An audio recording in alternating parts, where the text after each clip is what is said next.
दोस्तों अक्सरियत कारोबारी हमारे माशरे में ऐसी है जिन्हें बिजनेस वैल्यूएशन या कारोबार की मालियत निकालने का तरीका नहीं पता, जिसकी वजह से होता क्या है कि उन्हें ज़रूरत के पैसे कारोबार को फैलाने के लिए या कारोबार को शुरू करने के लिए जो चाहिए होते हैं उसे उठा नहीं सकते, उसे रेज नहीं कर सकते।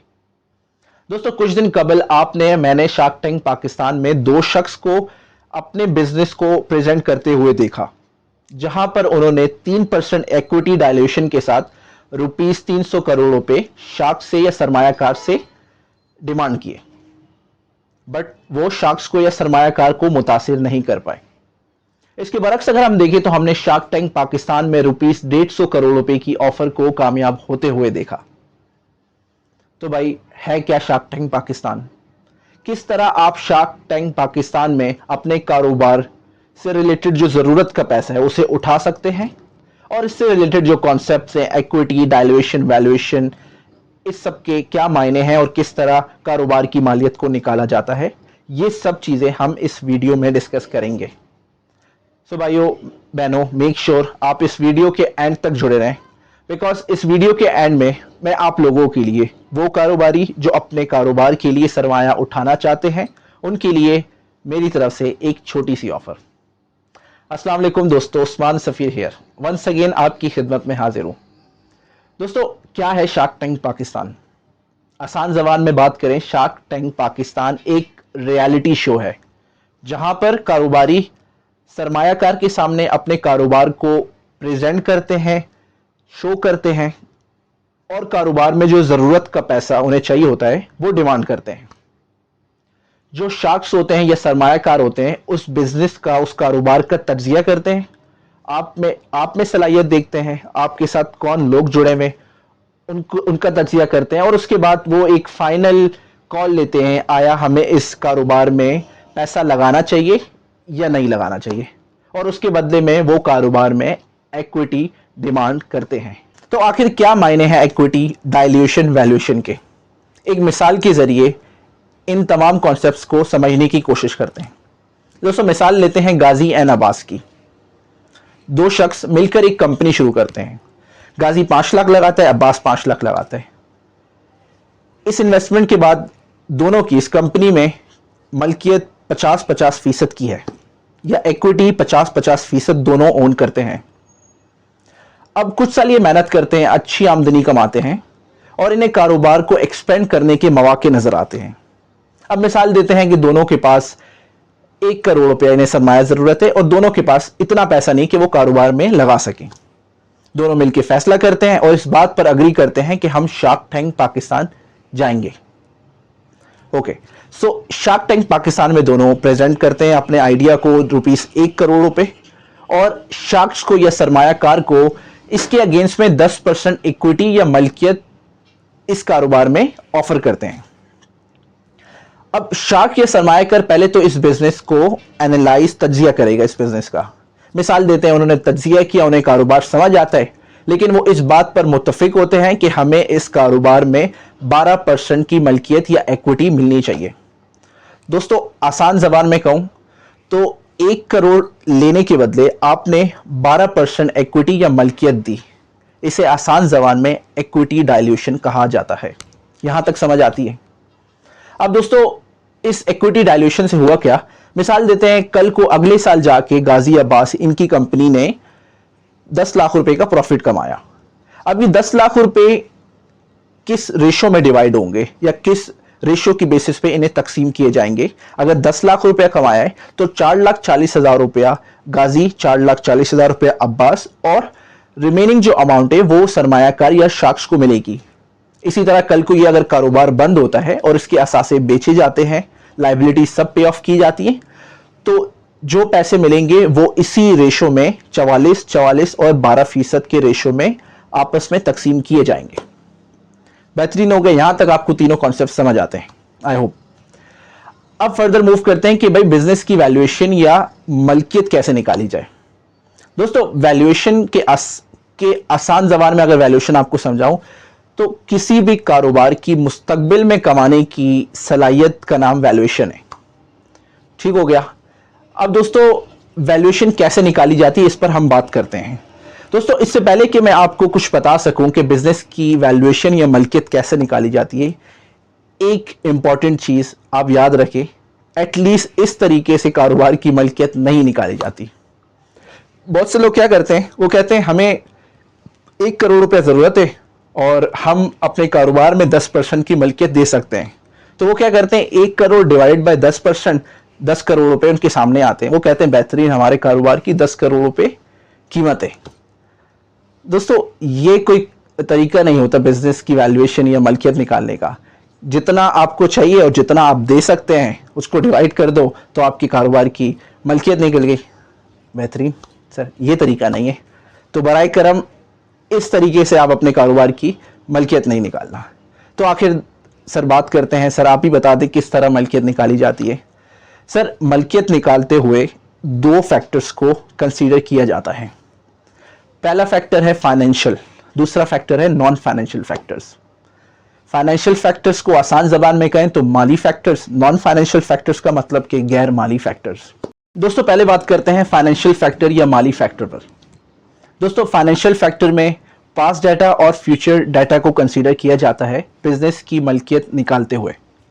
पास्ट डाटा की अगर हम बात करें, इसका मतलब है कि कंपनी ने माजी में या पास्ट में किस तरह परफॉर्म किया। एक मिसाल देते हैं, कंपनी एक्स से जो 5 साल से ऑपरेट कर रही है, कंपनी एक्स के इन 5 सालों में जो टोटल एसेट्स या असासे बनते हैं वो उसकी तकरीबन जो वर्थ है वो है 1,50,00,000 रुपए। इसके बरक्स अगर हम देखें तो इनकी जो लाइबिलिटीज है उसकी कीमत बनती है तकरीबन 50 लाख रुपए। अगर हम 1,50,00,000 रुपए में से 50 लाख को माइनस करें तो हमारे सामने जो फिगर आती है वो 1 करोड़ रुपए। तो दोस्तों इस 1 करोड़ ये क्या रिप्रेजेंट करते हैं, टेक्निकल टर्म में अगर बात करूं तो ये 1 करोड़ नेट एसेट्स को रिप्रेजेंट करते हैं। और अगर आसान जबान में बात करूं, इस 1 करोड़ का मतलब है कि ये वो असासे हैं जो कंपनी के मालिकान, जो कंपनी ओन करती है। यहां तक बात समझ आती है। अब दोस्तों ये बात बाखूब आप भी जानते हैं, मैं भी जानता हूं कि इस कंपनी की जो मलकियत है वो 1 करोड़ रुपए नहीं होगी, इससे ज्यादा होगी। वो क्यों सर? सर वो इस वजह से बिकॉज इस कंपनी ने 5 साल इस कंपनी ने ऑपरेट किया है, इस कंपनी का मार्केट में नाम है। तो लेट से इस कंपनी के जो मालिकान है वो कहते हैं कि हम समझते हैं कि इस कंपनी की जो वैल्यूएशन है या मलकियत है वो 10 करोड़ रुपए होनी चाहिए, जिसका मतलब उन्होंने 10x का मल्टीपल कंसीडर किया गया। अब जब उस कारोबार को सरमायाकार के सामने पेश करेंगे तो सरमायाकार कहेंगे लेट से कि हम समझते हैं कि इस कारोबार की जो मलकियत है वो 10x नहीं 7x होनी चाहिए, जिसका मतलब 7 करोड़ रुपए। अब दोस्तों यहां पर मुज़ाकरात होते हैं, यहां पे नेगोशिएशन होती है। ये जो मल्टीपल फैक्टर की मैं आपसे बात कर रहा हूं ये एक जजमेंट है, बट ये रीजनेबल होनी चाहिए। तो इस तरह मुज़ाकरात होने के बाद एक फाइनल बिजनेस की मलकियत को निकाला जाता है। दोस्तों इस शार्क टैंक एपिसोड में जो 2 शख्स अपना कारोबार सामने लेके आए, यहां पर जो सबसे बड़ी गलती हुई, इन्होंने बिजनेस वैल्यूएशन बहुत अनरीजनेबल की। वो इस वजह से बिकॉज इन्होंने कहा कि हमारी कंपनी की जो टोटल वैल्यूएशन है वो है 10,000 करोड़ रुपए और हम जो टोटल या नेट एसेट जो ओन करते हैं वो बनता है कोई असासे, उसकी कीमत बनती है कोई तकरीबन 8 करोड़ रुपए। दोस्तों इस हिसाब से अगर मैं देखूं तो यहां पर 1250 का तकरीबन मल्टीपल फैक्टर कंसीडर किया गया है, जो कि हिस्ट्री में कभी ऐसा नहीं हुआ कि इतना बड़ा मल्टीपल फैक्टर कंसीडर किया गया हो। इसके बरक्स से दोस्तों अगर मैं देखूं, फेसबुक ने जब व्हाट्सएप को परचेज किया, जिस टाइम फेसबुक की तकरीबन $19 बिलियन का परचेज किया गया, उस टाइम व्हाट्सएप के जो नेट एसेट्स थे वो तकरीबन $9.1 करोड़ के थे। दोस्तों इसके हिसाब से अगर हम मल्टीपल कोई फैक्टर निकालें तो ये तकरीबन दोस्तों बनता है कोई 209 का मल्टीपल फैक्टर बनता है, जो कि एक रीजनेबल है गिवन व्हाट्सएप की पोटेंशियल ग्रो होने की इन द फ्यूचर। ये हो गया सर पास्ट डाटा। अब बात करते हैं फ्यूचर डाटा की। दोस्तों फ्यूचर डाटा का आसान जबान में कहूँ तो कंपनी की मुस्तकबिल में कमाने की सलाहियत, इसे हम कहते हैं फ्यूचर डाटा वैल्यूएशन। दोस्तों यहाँ पर क्या होता है, यहाँ पर जो ओनर्स होते हैं या जो कारोबारी होते हैं वो बिजनेस के आने वाले यूजुअली 5 साल या 3 साल की बैलेंस शीट बनाते हैं। आसान जबान में कहें तो टोटल एसेट्स, टोटल लायबिलिटीज़ को बनाते हैं, प्रॉफिट स्टेटमेंट बनाते हैं जहाँ पर कंपनी 5 साल या 3 साल में कितना प्रॉफिट कमाएगी या आमदनी कमाएगी, उस सबको लिस्ट डाउन करके उस सबको बना के सरमायाकार के सामने प्रेजेंट करते हैं। अब लेट्स से कंपनी कहती है या ओनर कहते हैं कि हम समझते हैं कि यार इस कारोबार में हम आने वाले सालों में 10 करोड़ रुपए की सेल करेंगे इन 5 सालों में। तो सरमायाकार सामने से पूछेगा कि आप 10 करोड़ की सेल कैसे करेंगे। अब हो सकता है ओनर्स कहें कि सर हमने एग्रीमेंट फाइनल कर लिया है और एक पर्टिकुलर कंपनी है उसने अग्री कर लिया कि हम इतनी क्वांटिटी अगले सालों में आपसे परचेज करेंगे। तो इस तरह जस्टिफिकेशन दी जाती है, जस्टिफाई किया जाता है और फिर एक नेगोशिएशन के बाद, मुज़ाकरात के बाद फाइनल बिजनेस की मलकियत को निकाला जाता है। तो सर ये हो गया फ्यूचर डाटा। आई होप यहां तक आपको बात समझ आती है। दोस्तों अब बात करते हैं गैर माली फैक्टर्स की या नॉन फाइनेंशियल फैक्टर्स की। दोस्तों ये हाईली पॉसिबल है कि दो कंपनी सेम असासे रखती हैं, सेम आमदनी कमा रही हैं, लेकिन एक कंपनी की वैल्यूएशन ज्यादा हो, दूसरी कंपनी की वैल्यूएशन कम हो। आखिर ऐसा क्यों है? दोस्तों सबसे पहला रीजन आता है सीनियर मैनेजमेंट। दोस्तों एक मिसाल देता हूं कि आपके सामने दो कंपनीज है। एक कंपनी के बोर्ड के ऊपर अंबानी या एलन मस्क साहब है, दूसरी कंपनी के ऊपर हाईली एक्सपीरियंस मैनेजमेंट है, बट उसे आप रिकॉग्नाइज नहीं करते। Of course these guys have that potential कि वो कारोबार को चला सकें। आप खुद बताएं कि आप किस कंपनी की वैल्यूएशन ज्यादा करेंगे या किस कंपनी में इन्वेस्ट करना चाहेंगे। ऑफ कोर्स मेजॉरिटी इस बात पे अग्री करेंगे सर जहां पर एलन मस्क या अंबानी हम वहां पर इन्वेस्ट करना चाहेंगे, बिकॉज सर इनका जो एक ट्रैक रिकॉर्ड है, जिस कंपनी में ये इन्वेस्ट करते हैं उस कंपनी को उरूज तक लेके जाते हैं। तो सर ये हो गया सीनियर मैनेजमेंट वाला फैक्टर। सर दूसरे फैक्टर की बात करें सर, वो है टेक्नोलॉजी। अब मिसाल देते हैं एक कंपनी सेम असासे हैं, सेम आमदनी कमा रहे हैं, लेकिन एक कंपनी की जो मैनेजमेंट है वो बोलती है सर हम इनोवेशन में इन्वेस्ट करेंगे, हम टेक्नोलॉजी में इन्वेस्ट करेंगे और सर यही समझते हैं कि ये सर हमारी कामयाबी का राज बन सकता है। दूसरी कंपनी कहती है सर हम जैसे चल रहे हैं हम वैसे ही चलते रहेंगे और इसके through he let's say expand करेंगे। अब हो सकता है सरमायाकार इस बात से अग्री करे या वो ये समझते हो कि यार ये जिस इंडस्ट्री में ऑपरेट कर रहे हैं फ्यूचर में जाके यहाँ पर टेक्नोलॉजी एक अहम रोल अदा करेगी। जिस तरह फार्मिंग की एग्जांपल दें, दो कंपनीज अगर एग्रीकल्चर की इंडस्ट्री में अगर ऑपरेट करती है तो फ्यूचर में आने वाले टाइम में लेट्स से फार्मिंग में टेक्नोलॉजी एक अहम रोल अदा करेगी। तो सरमायाकार ऑफ कोर्स जो कंपनी इनोवेशन की तरफ फोकस करिए, टेक्नोलॉजी की तरफ फोकस करिए, वहां पर इनकी वैल्यूएशन ज्यादा कंसीडर की जाएगी। सर तीसरे फैक्टर की बात करें सर, वो है बिजनेस ऑपरेशन। हो सकता है दो कंपनीज है, सेम असासे हैं, लेकिन एक जो है वो करंटली ऑपरेट कर रही है डिफरेंट मार्केट्स के अंदर, लेट्स से डिफरेंट सिटीज के अंदर। दूसरी कंपनी है सर उसके लिमिटेड ऑपरेशन है, मतलब 2-3 सिटीज पर ही ऑपरेट कर रही है। ऑफ कोर्स फ्यूचर में जाके जब एक्सपेंड करने की बात की जाए तो वो कंपनी जो लेट्स से हाईली डाइवर्सिफाइड है, डिफरेंट सिटीज में ऑपरेट कर रही है, डिफरेंट प्लेसेस में ऑपरेट कर रही है, उसके चांसेस एक्सपेंड होने की ज्यादा है एज कम्पेयर टू वो कंपनी जो लिमिटेड बिजनेस ऑपरेशन रखती है। सर ये हो गया तीसरा फैक्टर या गैर माली फैक्टर जो वैल्यूएशन को अफेक्ट करता है। सर चौथा फैक्टर है, मोस्ट इंपॉर्टेंट है सर, गुडविल। मार्केट में क्या रेपुटेशन एक पर्टिकुलर ब्रांड रखता है।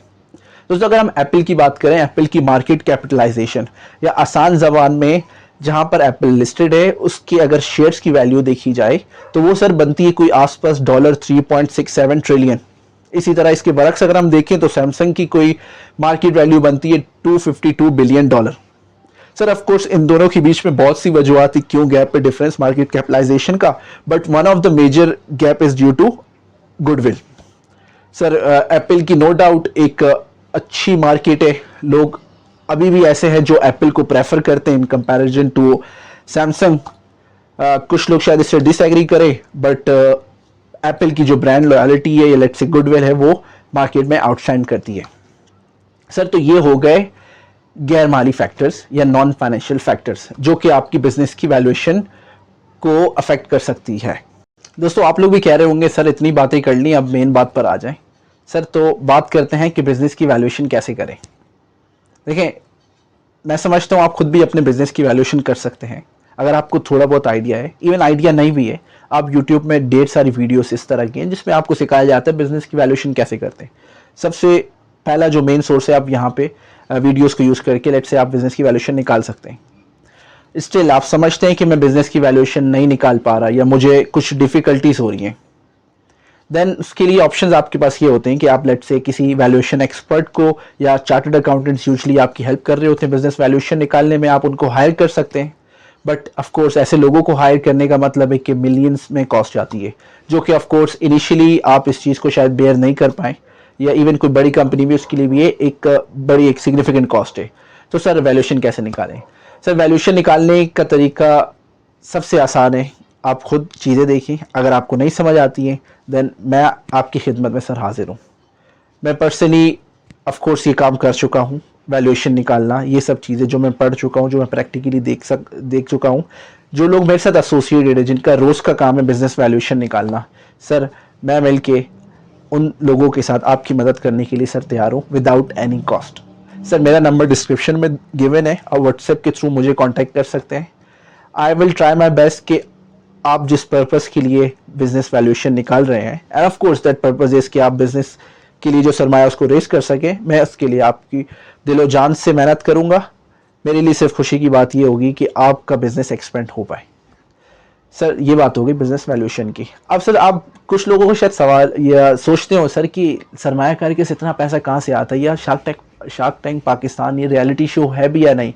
तो दोस्तों बिलीव मी, मैंने जो अपने एक्सपीरियंस से सीखा, जो मैंने ऑब्जर्वेशन की, लोगों के पास ढेर सारा सरमाया है।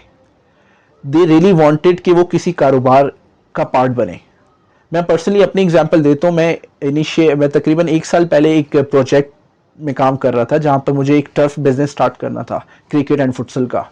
सर मैं यकीन माने मैं उस पर रिसर्च कर रहा था, तो मुझे उस रिसर्च के दौरान तकरीबन 3-4 महीने की वो रिसर्च थी, उसमें मुझे 2 इन्वेस्टर्स मिले एंड दे सेड कि हम 50-50% इस कारोबार में इन्वेस्ट करना चाहते हैं। और तो वो बिज़नेस अभी तक मुझे लोकेशन नहीं मिली थी, मैंने अभी तक कुछ इन्वेस्टमेंट बिल्कुल भी नहीं की, बट सरमायाकार मुझे मिले। तो हमारी सोसाइटी में स्पेसिफिकली इन पाकिस्तान लोगों के पास सरमाया है और वो चाहते हैं कि किसी बिज़नेस के साथ एसोसिएट हो सकें। लेकिन अफसोस की बात यह कि उनके सामने वो चेहरे उभर के सामने नहीं आते जो उनको मुतासिर कर सके, जो उनको इंस्पायर कर सके, जो उनको इस तरह सेल आउट कर सकें कि सामने सरमायाकार खुद कह कर मुझे इस बिज़नेस का पार्ट बनना है, इस बिज़नेस की पर्सनालिटी देख के और इस कारोबार की जो कैपेबिलिटी उसको देख के हमें इस कारोबार का हिस्सा बनना है। दोस्तों थोड़ी सी मेहनत करने की ज़रूरत है। अगर बिलीव में आप थोड़ी सी मेहनत करते हैं, अपनी प्रेजेंटेशन जो स्किल्स है, लेट्स से आप अपनी वैल्यूएशन अगर प्रॉपर्ली निकालते हैं, देन लोग हैं इन्वेस्ट करने के लिए। सिर्फ थोड़ी सी मेहनत, और इंशाल्लाह ये मेहनत आपको अपने बिजनेस को एक्सपेंड करने में हेल्प कर सकती है।